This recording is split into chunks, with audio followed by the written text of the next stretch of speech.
നമസ്കാരം. വാർത്തകൾ തുടങ്ങുന്നു. പ്രധാന വാർത്തകൾ. സംസ്ഥാനത്ത് ഡ്രൈവിംഗ് ടെസ്റ്റുകൾ പുനരാരംഭിച്ചു. ടെസ്റ്റ് മന്ത്രി നിർദ്ദേശിച്ച ഇളവുകളുടെ അടിസ്ഥാനത്തിൽ സമരം മൂലം മുടങ്ങിയ ദിവസങ്ങളിലെ ടെസ്റ്റുകൾ വേഗത്തിൽ പൂർത്തിയാക്കും. അന്തീരങ്കാവിൽ നവവധുവിനെ മർദ്ദിച്ച കേസിൽ പ്രതിക്കായി അന്വേഷണം ഊർജിതം. രാഹുലിന്റെ കുടുംബാംഗങ്ങളെ ചോദ്യം ചെയ്യും. യുവതിയുടെയും ബന്ധുക്കളുടെയും മൊഴിയെടുത്ത് പോലീസ്.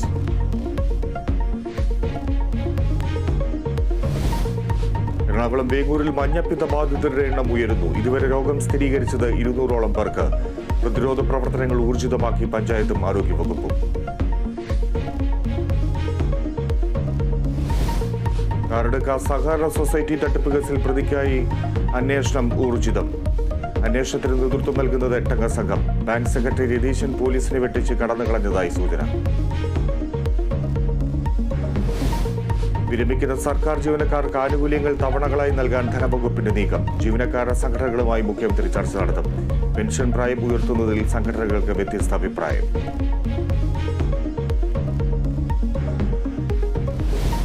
IPL-ൽ ഇന്ന് ഹൈദരാബാദ് ഗുജറാത്ത് പോരാട്ടം. മത്സരം രാത്രി 7:30 ഹൈദരാബാദിൽ. പ്ലേ ഓഫ് പ്രതീക്ഷ നിലനിർത്താൻ ഹൈദരാബാദിന് ജയം അനിവാര്യം.